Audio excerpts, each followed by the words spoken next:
उसका part number 2। अगर आपने इसका पार्ट 1 नहीं देखा है तो उसकी लिंक आपको डिस्क्रिप्शन बॉक्स के अंदर मिल जाएगी, वहाँ जाकर उसको देख लीजिएगा फटाफट से, ठीक है ना। और आज क्या क्या पढ़ना है, सबसे पहले तो ये देखेंगे तो टॉपिक्स टू बी कवर्ड। पहले हम लोग पढ़ने वाले हैं जहाँ पे हम लोग लास्ट क्लास के अंदर ख़त्म कर दिया था, तो उसके आगे पढ़ेंगे ट्रांसफ़र ऑफ हीट, ब्रीज के बारे में पढ़ेंगे, फिर रेडिएशन के बारे में पढ़ेंगे, उसके बाद काइंड्स ऑफ क्लोथ्स के बारे में पढ़ेंगे। ये 4 टॉपिक्स हमको आज के क्लास के अंदर कवर करने हैं। तो चलिए वरना इसके स्टार्ट करते हैं ट्रांसफ़र ऑफ हीट के साथ। देखो, जो हीट ट्रांसफ़र होता है ना, heat transfer occurs between 2 objects that are at different temperature but not between 2 objects that are at the same temperature. क्या कहना चाहता है कि जो आप हीट ट्रांसफ़र की बात कर रहे हो, सबसे पहले ये समझो ट्रांसफ़र का मतलब क्या होता है। ट्रांसफ़र का मतलब होता है एक जगह से दूसरी जगह, मतलब अब आप दोस्तों के 2 तरीके के ट्रांसफ़र्स होते हैं। एक तो ट्रांसफ़र जहाँ से आपका डिस्प्लेसमेंट हो जाता है, या तो जहाँ से आप किसी को कोई चीज़ देते हो, तो आप जैसे पैसे ट्रांसफ़र करते हो तो दूसरे को आप वो चीज़ देते हो, तो वो ट्रांसफ़र हो जाता है। सो ट्रांसफ़र ऑफ हीट का यहाँ पे क्या मतलब है, हीट का एक ऑब्जेक्ट से दूसरे ऑब्जेक्ट तक पास ऑन होना, ठीक।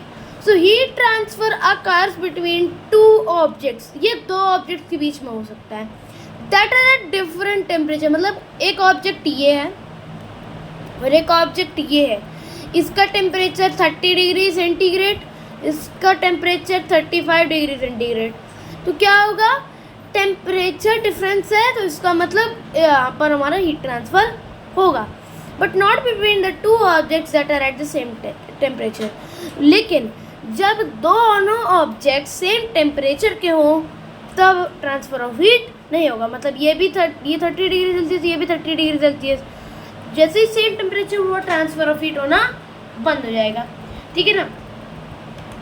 चलो एक और चीज़ यहाँ पे, एक और चीज़ यहाँ पे ये है कि सबसे पहले तो ये देखो, मैंने तो क्या पता है अभी तक आपको कि भाई 2 ऑब्जेक्ट्स के बीच में हीट ट्रांसफ़र होता है और दोनों का अलग अलग टेम्परेचर होता है, ये आपको याद रखना है। दूसरा, जो हीट हमारी होती है ना, इनको कुछ डिफ़ाइन करने के लिए यूनिट्स होती हैं। जैसे एक होती है सेंटीग्रेड, इस तरीके से, एक होती है फ़ारेनहाइट और एक होती है केल्विन। आपको सेंटीग्रेड और फ़ारेनहाइट की ज़रूरत है पढ़ने के, केल्विन आप आगे चल के पढ़ोगे, ये स्टैंडर्ड यूनिट होती है हीट की, ठीक। तो वो क्लियर होगा, लेकिन आपने ज़्यादातर देखा होगा सेंटीग्रेड यूज़ किया जाता है, 35 डिग्री सेंटीग्रेड। इसको आप सेल्सियस भी बोल सकते हो, डिग्री सेल्सियस, या फिर आप इसको डिग्री सेंटीग्रेड भी बोल सकते हो। क्लियर?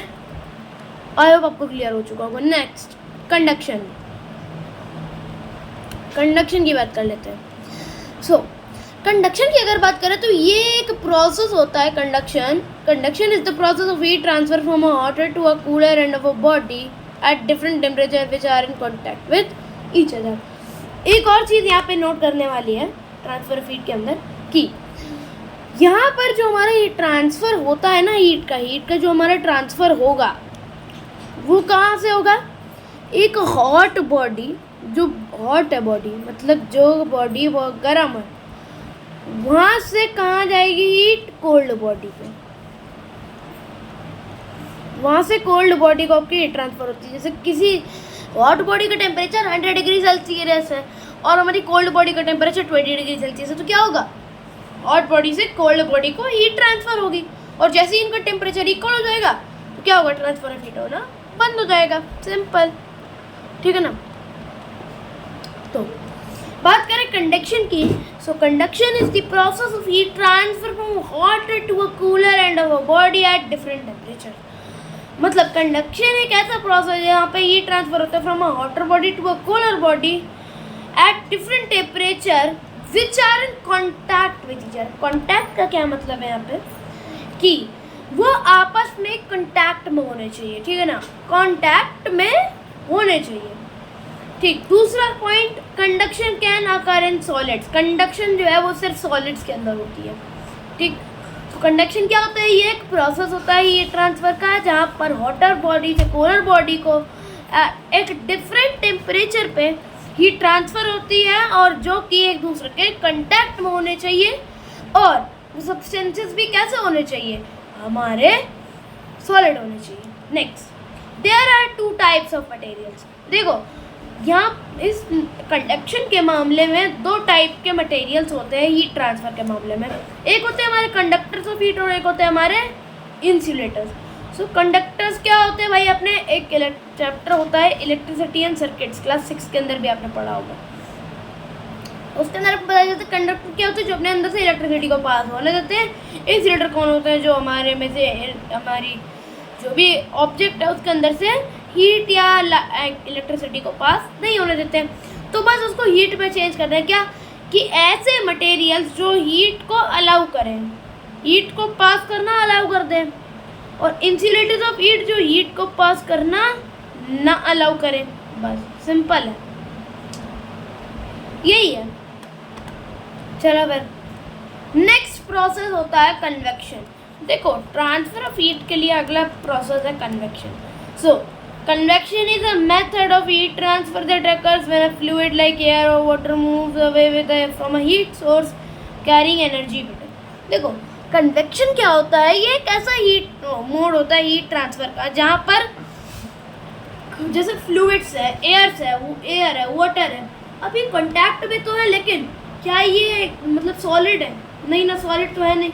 तो क्या है यहाँ पर आपकी जो एनर्जी होगी, ये हमारे एक एक एटम, एक एक हमारा जो एलिमेंट है, एक एक मॉलिक्यूल है, वो एनर्जी को, हीट एनर्जी को कैरी करता हुआ दूसरे तक लेकर के जाएगा और उसको हीट प्रोवाइड करेगा।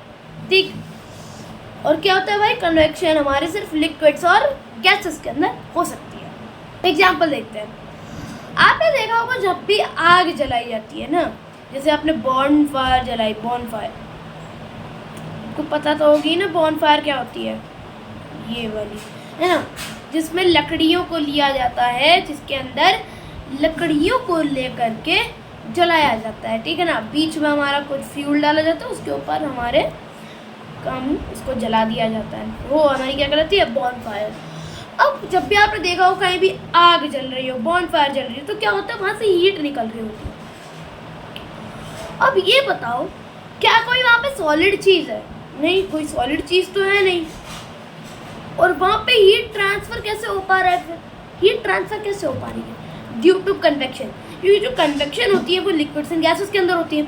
अब क्या होगा, एक एक जो एलिमेंट है, एक एक जो एटम है, एक एक जो मॉलिक्यूल है, वो अपने साथ हीट एनर्जी को कैरी करके दूसरे तक लेकर के जा रहा हो, ऐसे करते करते वो पूरे में फैल रही है, और इसी वजह से हमको उसके पास जाने पे बहुत ज़्यादा हीट महसूस होती है। क्लियर हो चुका होगा। ब्रीज, देखो one of the important topic है भाई, वो ब्रीज।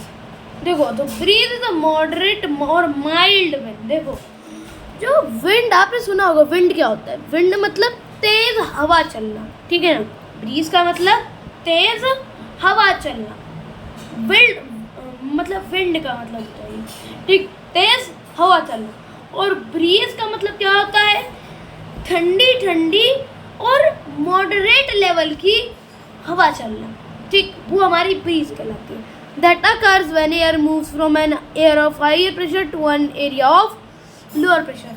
ये कब होती है ब्रीज देखने को मिलती है आपको, ये आपको कब देखने को मिलती है, जहाँ पर हाई प्रेशर है और जहाँ पर लो प्रेशर है। तो आपको पता होगा कि जो एनर्जी होती है वो हाइयर प्रेशर से लोअर प्रेशर की तरफ मूव करती है, ठीक।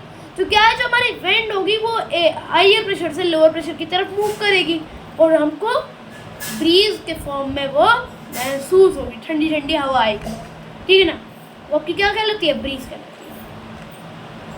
अब ब्रीज के भी दो प्रकार होते हैं, सी ब्रीज और हमारी लैंड ब्रीज। अब सी ब्रीज की बात कर लेते हैं। A sea breeze is a natural phenomena that occurs during the day in coastal areas when air moves from sea to the land. अब होता क्या है ना, सी ब्रीज का क्या मतलब है, देखो अब दिन के टाइम पे क्या होता है, ये जो सी ब्रीज आपको देखने को मिलती है ना, ये आपको दिन के टाइम पे देखने को मिलती है, दिन के टाइम पे। अब होता क्या है ना, दिन का मौसम है अच्छा खासा, और क्या है कि ये जो हमारा लैंड होता है ना, ये एज कम्पेयर टू सी जल्दी गर्म होने लगता है, और यहाँ पे लोअर प्रेशर क्रिएट हो जाता है, यहाँ हाई प्रेशर क्रिएट होता है, तो वो हमारी विंड चलती है, और ये क्या कहलाती है भाइयों, सी ब्रीज। चलो फिर, और लैंड ब्रिज जैसे इसका अपोजिट है। Land breeze a local wind system that blows from land to water at night और early in the morning when land is cooler than sea. जब लैंड हमारा सी से, मतलब जो हमारा सी का गरम गरम पानी है उससे जब लैंड ज़्यादा ठंडा हो जाता है तो क्या होता है, हमें लैंड ब्रीज देखने को मिलती है। वो भी के कब, नाइट के टाइम पे, रात के समय में, या फिर अर्ली इन द मॉर्निंग, मतलब 4-5 बजे करीब हमको लैंड ब्रीज देखने को मिलती है। इसीलिए लोग कहते हैं हमसे कि सुबह सुबह जल्दी उठिए, तो क्या होता है ना, खुली खुली हवा चल रही होती है, लैंड ब्रीज आती है तो आपको एकदम ठंडा ठंडा महसूस होता है। फिर पूरे दिन आपके शरीर में चुस्ती फुर्ती रहती है। ठीक है, चलिए फिर इसके बाद रेडिएशन। रेडिएशन क्या होती है?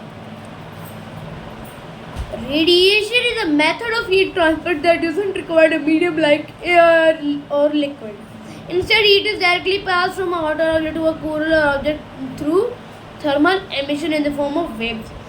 देखो रेडिएशन क्या होती है। अब आपने क्या नोटिस किया कि हमारा जो सन है वहाँ से हमारे अर्थ के बीच में क्या है, एयर है नहीं, सॉलिड है चीज़ें नहीं, लिक्विड है नहीं, वहाँ तो वैक्यूम है, तो वहाँ पे कोई तो मीडियम है ही नहीं। अब यहाँ पे क्या है, तो हमारे दिमाग में क्वेश्चन आता है कि भाई अगर वहाँ पर कोई मीडियम ही नहीं है तो हीट ट्रांसफर कैसे हो पा रही है? यहाँ तो कन्वेक्शन भी नहीं हो सकती, ना कंडक्शन हो सकती है, तो हीट आ कैसे रही है इधर? तो वो आती है रेडिएशन के थ्रू। तो रेडिएशन क्या होती है? हीट ट्रांसफर का मेथड होता है जिसको किसी भी टाइप के मीडियम की रिक्वायरमेंट नहीं होती है, जब बल्कि यहाँ पर क्या किया जाता है, आपका जो हॉटर ऑब्जेक्ट है, जैसे सन हमारा हॉटर ऑब्जेक्ट है, तो यहाँ से जो हीट है वो डायरेक्टली पास कर दी जाएगी तो थर्मल एमिशन। ठीक है ना, एक प्रोसेस होता है थर्मल एमिशन। थर्मल का मतलब जानते हो है ना, थर्मल का तो मतलब जानते हो ना, सब जानते होंगे। तो थर्मल एमिशन के थ्रू क्या किया जाता है, हीट डायरेक्टली ट्रांसफर कर दी जाती है in the form of waves. ठीक, in the form of waves देख सकते हो। चलिए फिर next, kinds of clothes, last but not the least, last topic है भाइयों। In the terms of heat absorption, heat absorption के मामले में there are 2 types of cloth. यहाँ पर 2 प्रकार के क्लोथ्स होते हैं। सबसे पहले हमारे वाइट क्लोथ्स हो गए। ये क्या होते हैं? They are a poor absorber and a good reflector of heat.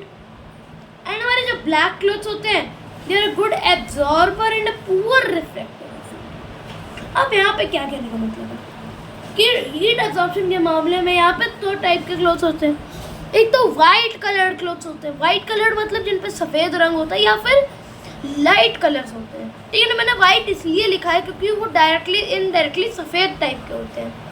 तो जहाँ पे हमारा जो कलर है वो वाइट या उससे अलग हो, मतलब वाइट है या तो फिर कोई लाइट कलर है, तो वो क्या करते हैं, दे आर पुअर एब्जॉर्बर, मतलब ये हमारी हीट को एब्जॉर्ब नहीं कर पाते, बहुत पुअर एब्जॉर्बर होते हैं।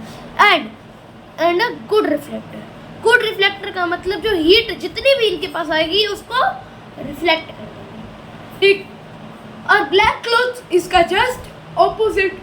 इसका जस्ट ऑपोजिट का मतलब कि ये गुड एब्जॉर्बर, मतलब हीट को बहुत ज़्यादा एब्जॉर्ब करेंगे, एंड पुअर रिफ्लेक्टर मतलब बहुत कम हीट को ये रिफ्लेक्ट करेंगे। और यहाँ पे एक पॉइंट लिखा हुआ है, यह आपसे पूछा जा सकता है आपके एग्जाम्स के अंदर कि क्यों हम लोग समर्स के अंदर प्रेफर करते हैं कि हमको लाइट क्लोथ्स पहनने चाहिए और विंटर्स के अंदर हमको डार्क कलर्ड क्लोथ्स पहनने चाहिए। तो उसका आंसर ये है, this is why in summers we prefer to wear light clothes and in winters we wear dark coloured clothes.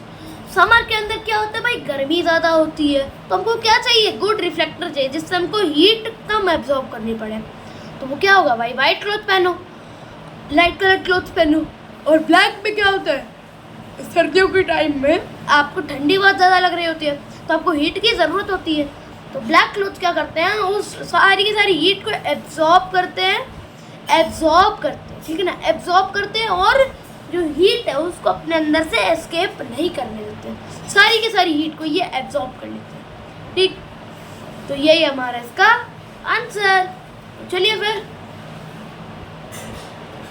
इसी के साथ आज का ये लेक्चर समाप्त। आई होप आपको आज का ये लेक्चर पसंद आया होगा। अगर आपको पसंद आया है तो प्लीज़ वीडियो को लाइक कीजिए, चैनल पर नहीं हो सब्सक्राइब कीजिए और मिलो मैं जल्दी से अपने अगली वीडियो में। तब तक के लिए stay connected, keep learning. Thank you very much.